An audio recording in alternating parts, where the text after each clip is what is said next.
Baik, Muksu, saya akan menyampaikan beberapa pertanyaan.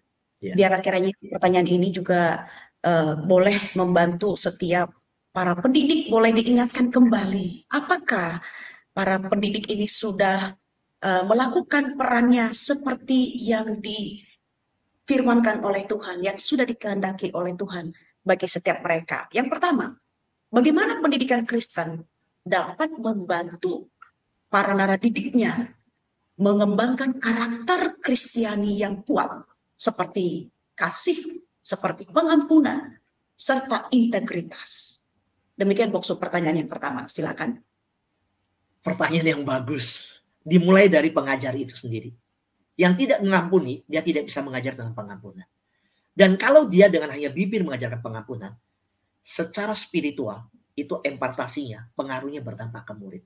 Murid bisa merasakan kok, seorang guru yang udah mengampuni, akan masa lalu hidupnya, dia sudah berdamai, sudah selesai dengan dirinya sendiri, atau yang lain. Kalau dia seorang guru yang bergumul dengan kebencian, akar pahit, dan pergumulan yang ada, maka itu akan berpengaruh, berdampak. Jadi harus dimulai dari pendidik itu sendiri yang benar-benar mengalami perjumpaan dengan Kristus yang mengubah hidupnya. Sehingga hatinya nggak tahan, berkobar-kobar, bersemangat untuk menyatakan bahwa aku udah diubah oleh satu pribadi Yesus. Dan Yesus panggil aku menjadi pendidik, dan aku mau menawarkan Yesus ke dalam hidupnya menjadi solusi, menjadi jawaban. Aku guru matematika. Matematika mungkin rumusnya kamu nggak hafal, mungkin kamu sulit mengerjakan jawaban ini, kamu kesulitan dalam ujian ini, tetapi kesulitan hidup, pergumulan hidup, kamu jangan lupa datang pada Yesus. Itu. Kamu pun bisa berdoa kepada Tuhan untuk Roh Kudus mengingatkan kamu akan apa yang kamu pelajari. Nah, sehingga murid-murid mengalami itu bersama-sama. Ini Bu Ena. Oke, terima kasih banyak Boksu untuk jawabannya. Sangat luar biasa. Semoga mengingatkan para pendidik kembali lagi. Kasih dan pengampunan itu terlebih dahulu kita sendiri. Terima kasih Boksu. Yang kedua Boksu, demikian pertanyaan. Tadi Boksu sudah menjelaskan di awal sekali presentasi bahwa nyata bahwa sekolah Kristen yang kuat akan semakin kuat. Lalu yang lemah akan semakin lemah. Begitu ya Boksu, itu sesuai dengan hasil survei. Bagaimana dengan pendidikan Kristen yang dapat menjalankan perannya sehingga bukan hanya yang kuat saja yang semakin kuat, tetapi dapat menjangkau juga anak-anak dari keluarga yang kurang mampu, atau bisa disebut sekarang itu 3T yang paling tertinggal, terbelakang, atau paling terpencil. Silakan Boksu untuk penjelasannya. Ya, terpuruk ya. Ya. Ya. Saudara-saudari yang saya kasih di dalam Tuhan, pertanyaan Bu Ena ini menggelitik hati kita dengan sebuah kesadaran. Ada nggak sih empati? Gitu.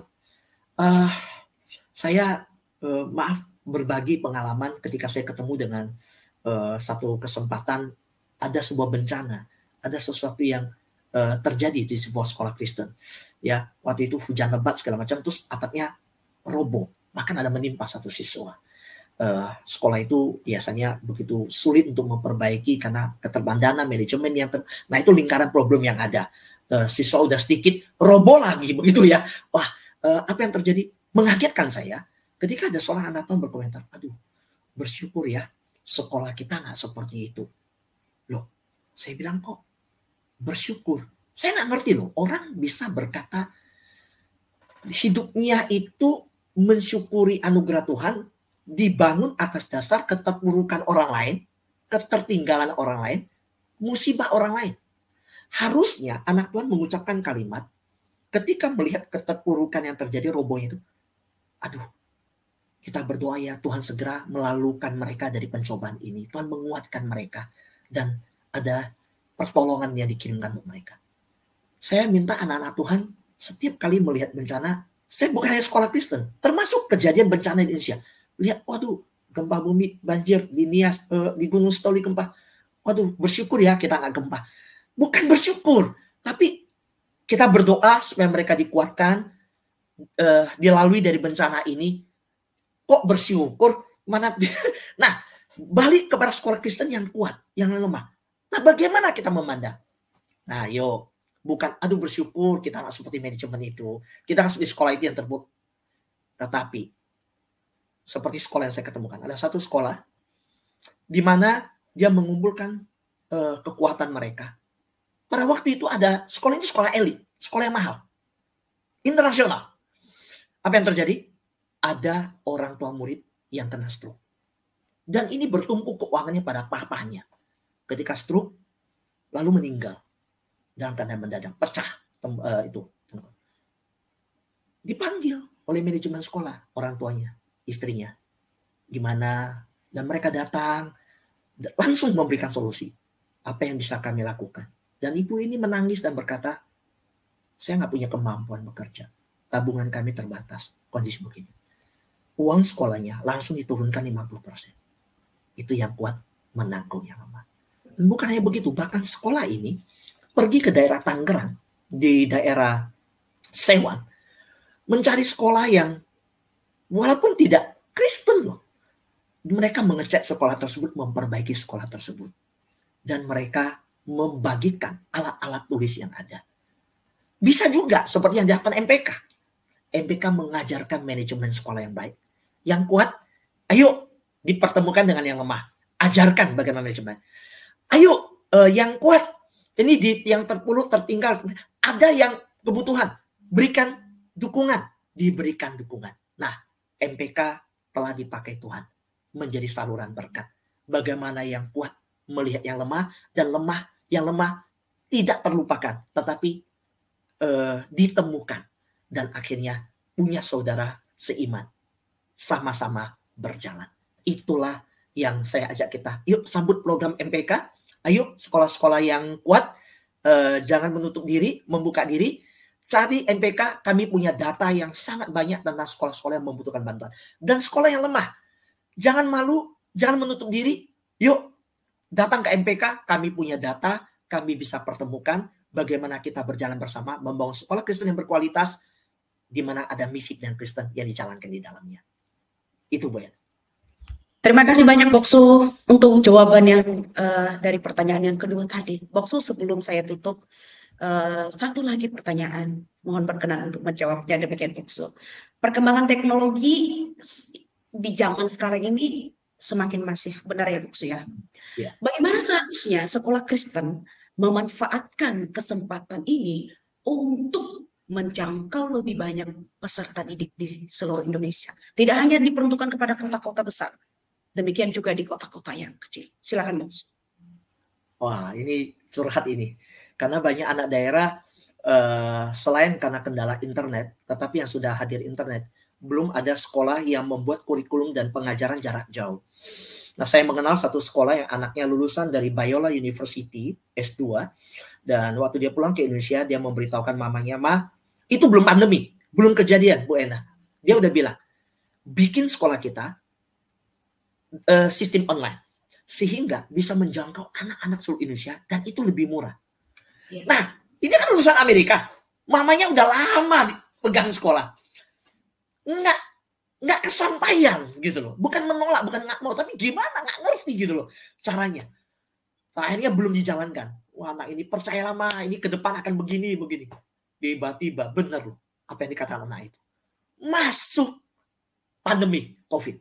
Semua sekolah langsung bertransformasi, menyesuaikan diri, memakai teknologi, mengajar anak yang ada. Nah, ayo sekolah Kristen, kurikulum bagus kok. BPK bagus, IPK, ya, Kalam Kudus, luar biasa. Kalau ada yang juga disiapkan berkaitan dengan pertanyaan kedua tadi, sehingga yang kekurangan itu bisa terjangkau, kan online biayanya nggak seberapa, mereka nggak masuk kelas, nggak ada ruangan AC. Yang di daerah, yang di gunung, sampai pelosok-pelosok Gunung Sitoli, yang ujung-ujung kan ada internet, dia bisa jadi siswanya IPK, siswanya Kalam Kudus. Wah, mereka bang, Kalam Kudus nggak usah bangun gedung di sana, biaya lebih hemat. Maka uang sekolah kan lebih kecil jadinya. Mereka jadi cerdas juga. Menurut saya, karena waktu ya, ada beberapa poin sebenarnya. Menurut saya, kita bisa cermati dengan cara begitu. Memakai teknologi menjadi saluran berkat yang memudahkan orang mengakses pendidikan. Sehingga lahirlah Kartini-Kartini yang baru. Ingat, Pak Andi Irwan selalu berkata, berikan mereka jendela, bukan cermin. Jangan sampai mereka tiap hari melihat diri mereka yang sama. Setiap hari. Melihat diri yang sama setiap hari. Tapi berikan mereka jendela, mereka lihat keluar. Bapak Ibu, jendela itu juga adalah satu pendidikan. Kedua, internet itu jendela loh buat mereka. Ya, jadi layanilah dengan kemampuan kita. Tuhan Yesus berkati.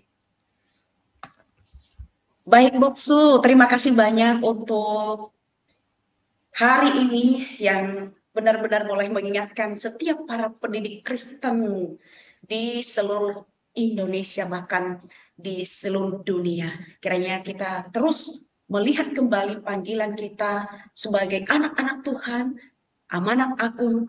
Mari kita tetap pada jalan yang dikehendaki Tuhan, menjangkau bukan hanya kita yang mengerti akan firman, tapi kita juga jangkau generasi-generasi baru kita.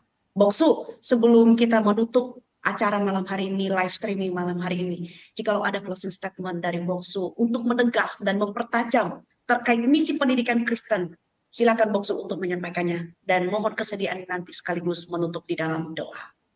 Baik, terima kasih Bu Bena. Visi pendidikan Kristen yaitu menyelesaikan amanat agung Tuhan. Memperlengkapi setiap siswa-siswi tentang pentingnya nilai-nilai Kristiani sebagai jawaban dari persoalan hidup. Setiap sekolah Kristen yang menjalankan misi pendidikan Kristen yang berlandaskan firman Tuhan, maka siswa-siswinya akan menjadi siswa-siswi yang cerdas, berkarakter, berintegritas, dan juga memiliki kematangan kerohanian.